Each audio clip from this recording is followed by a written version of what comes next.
The clubhouse is a lot older than it looks. It took the place of an old, I don't know whether anybody knows, Vic Allen building. They're made of timber and plasterboard. It was built in the 70s, and the new pavilion piggybacked on the club's success in 1994 in the National Village, before which very few people knew where Elvaston was, but after winning it, it was national news, and everybody in the local area, you know, celebrated our win down at Lord's in '94.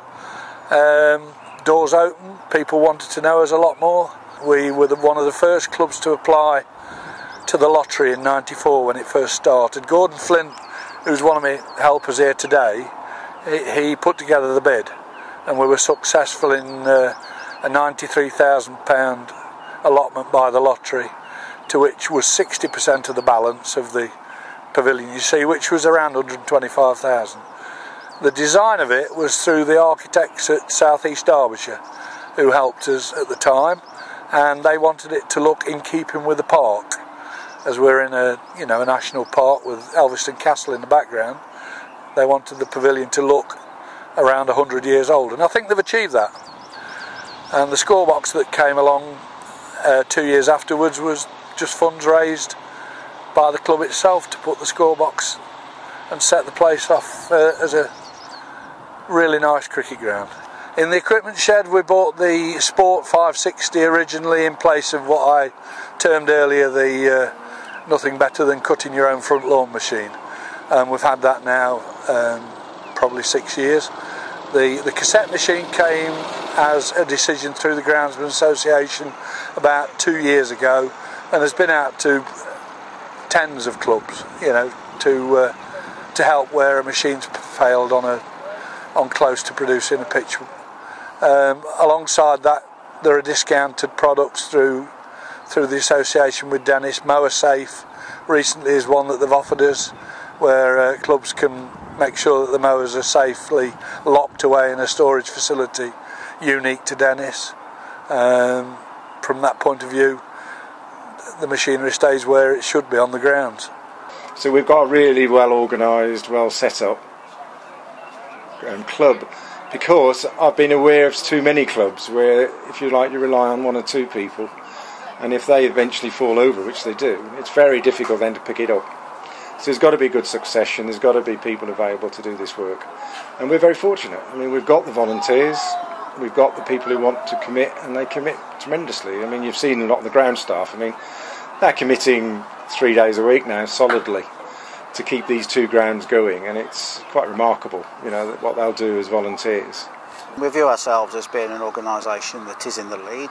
Obviously we were the first club in the country to get Club Mark. One of the key things here is being able to attract volunteers, and Club Mark is one of the key areas for us to be able to demonstrate to partnering organisations, to members, to new members, partnering schools, that we're a quality club, we're doing the right things, we're working with the community, it's a safe, friendly place for the children to come on down and play and enjoy and participate in cricket.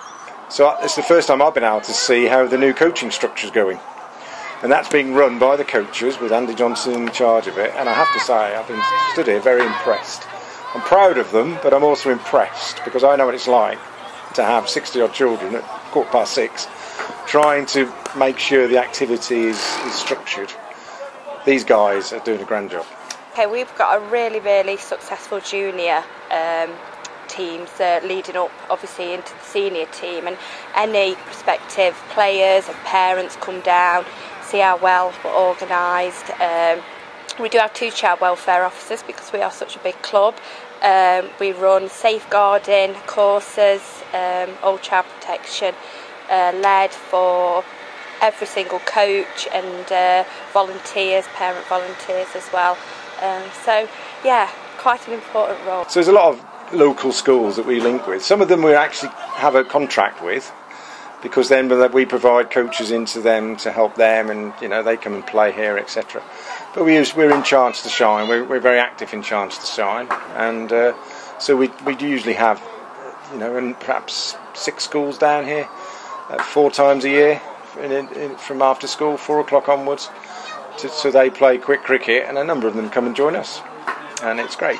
Everyone loves coming here. I mean, that's the interesting thing for me. I mean, one of the teams we played in the Premier League last week, they came early, and I knew one or two of them. I just said, "Oh, nice to see your chaps.